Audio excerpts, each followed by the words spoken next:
is saying again on 9/10, just making sure you see that.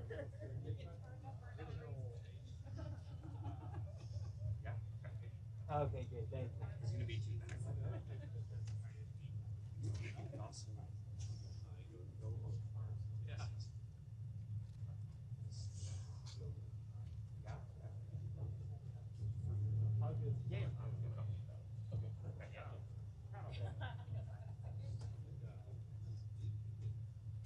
Heads up!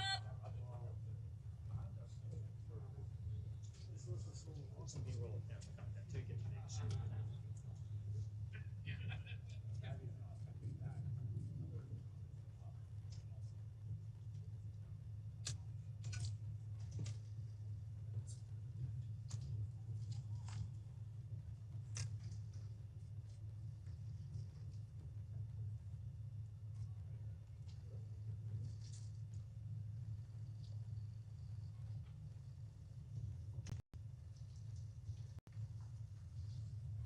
Good afternoon, everyone.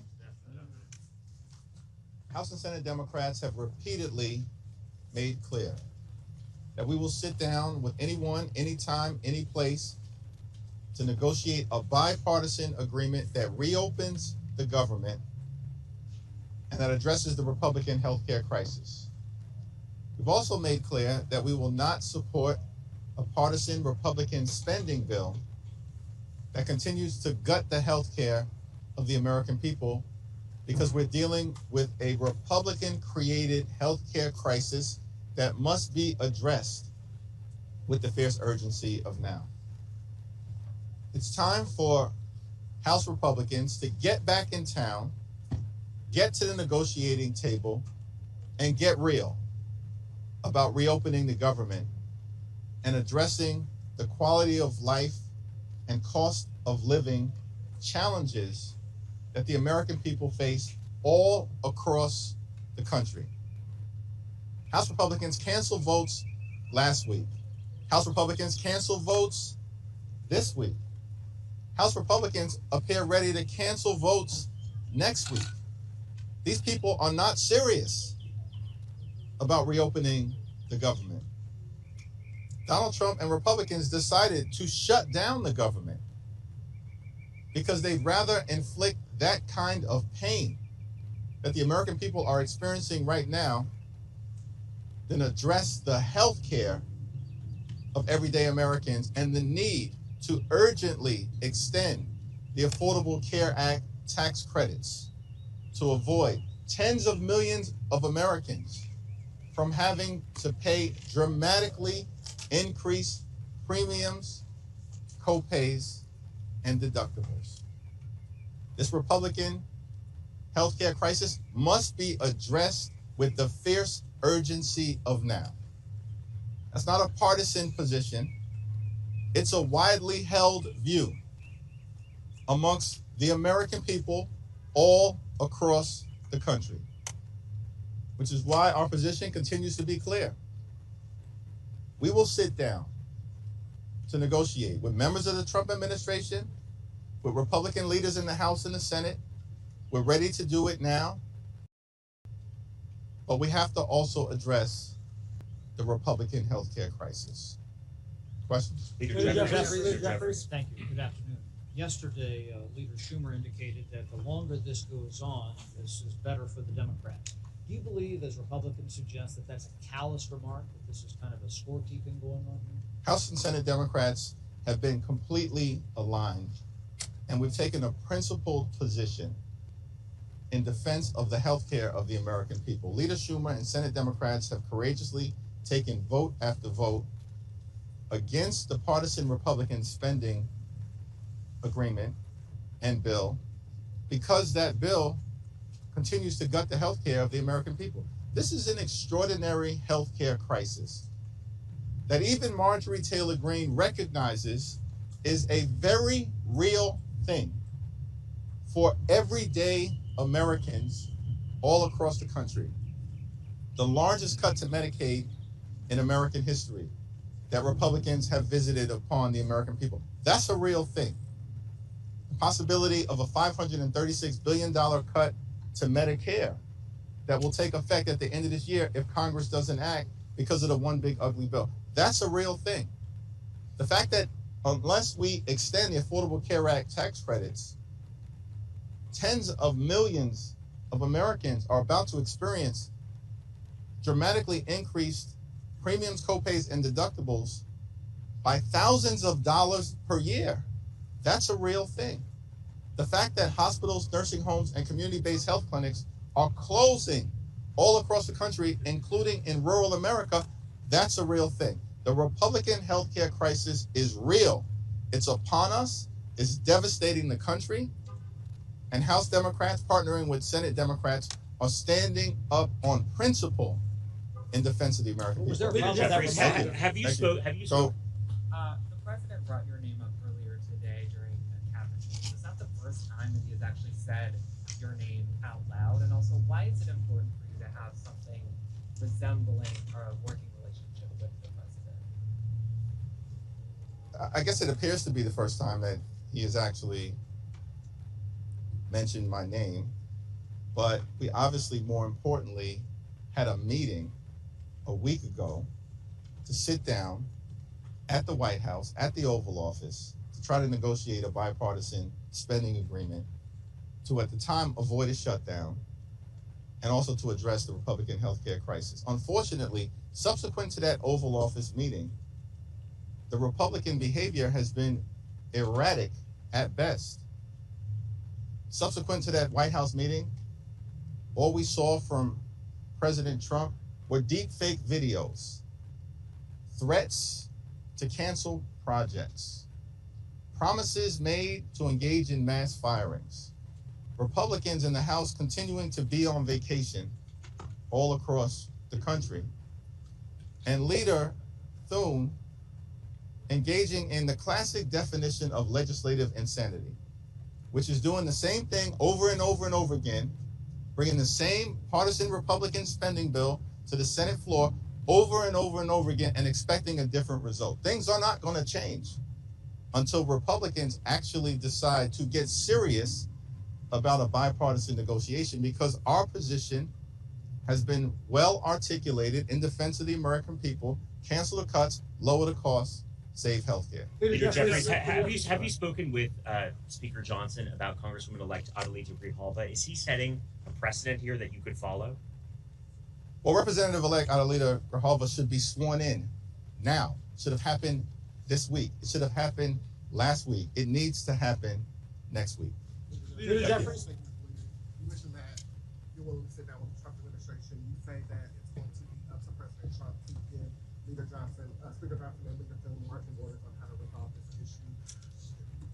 J.D. Vance is reportedly going to Indiana tomorrow to talk to Indiana Republicans about reshoring their maps. Appears that the president could be going to the Middle East in the aftermath of the peace agreement that was announced yesterday.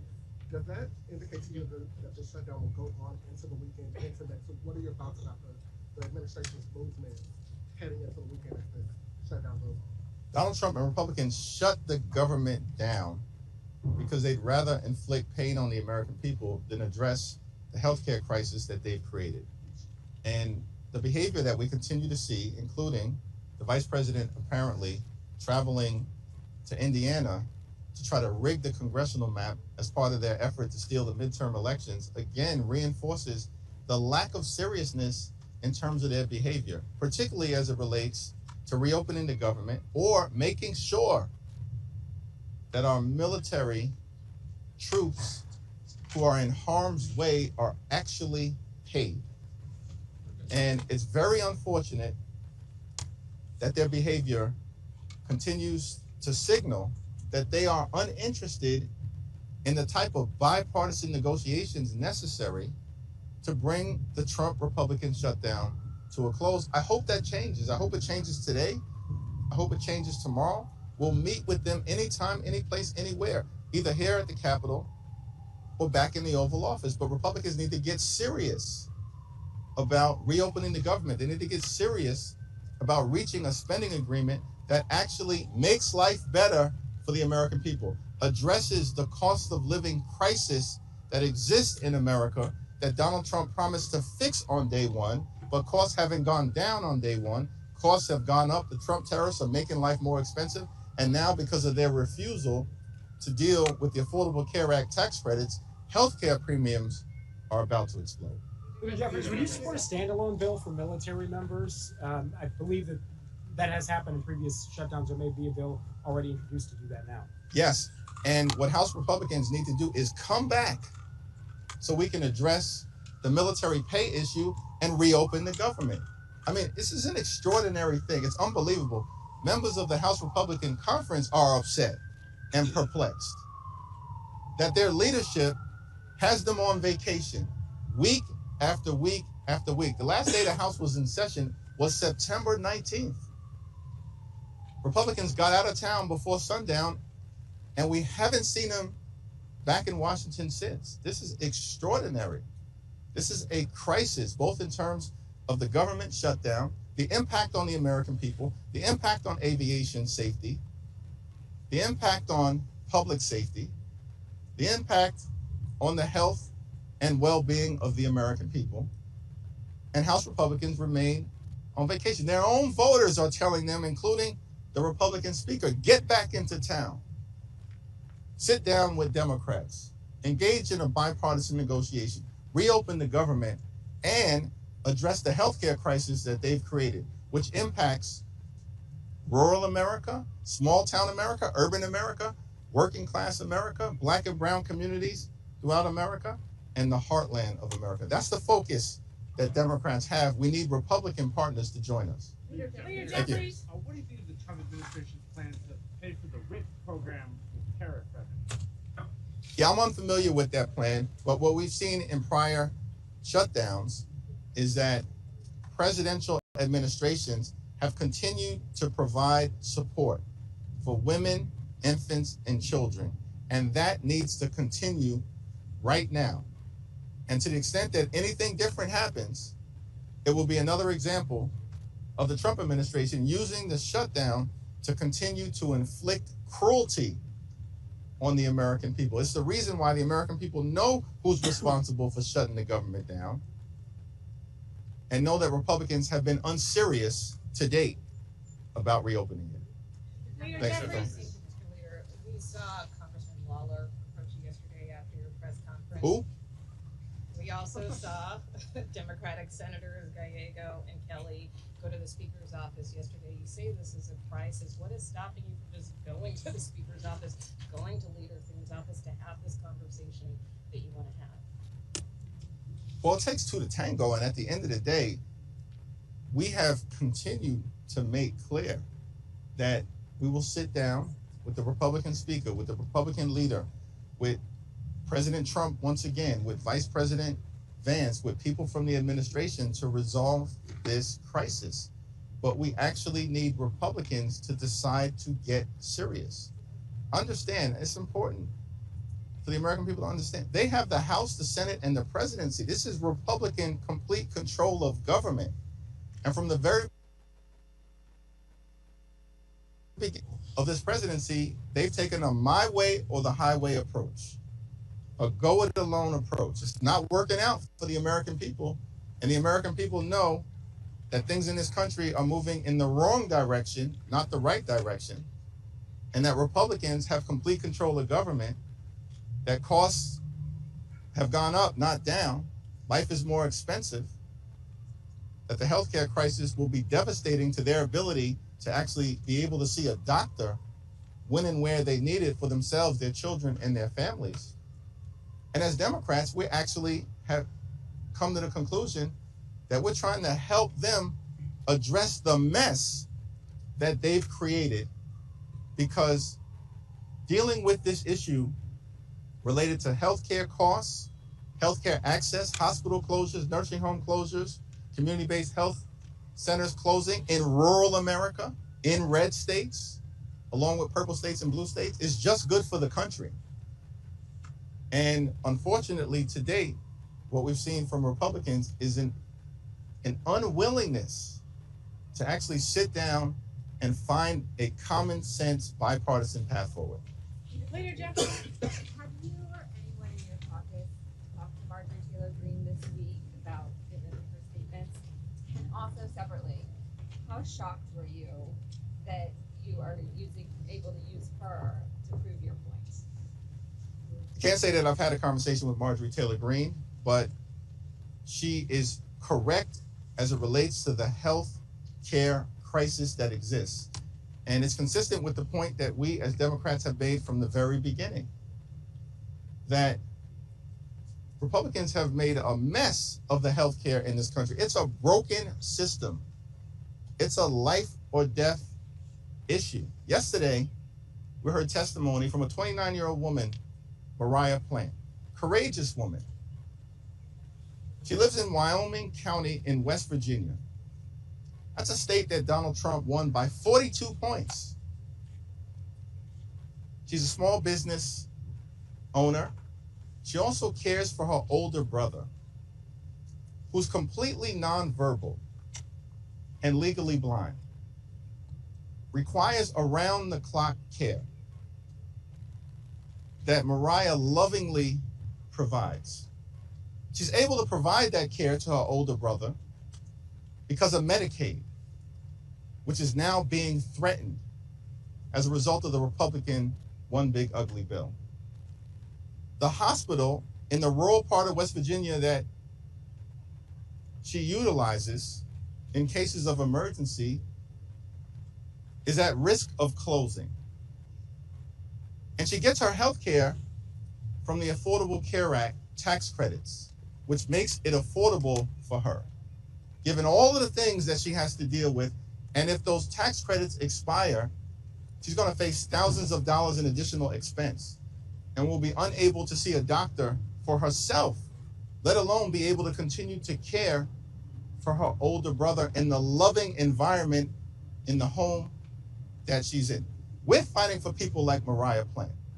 We're fighting for her family. We're fighting for people in all parts of the country, which is why our position has been very clear. Cancel the cuts, lower the costs, save health care for every single American. Thank you all. Mideast peace deal, are you Thank you all. skeptical at all? Thank you.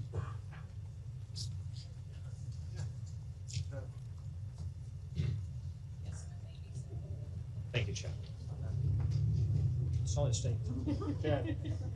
Yes.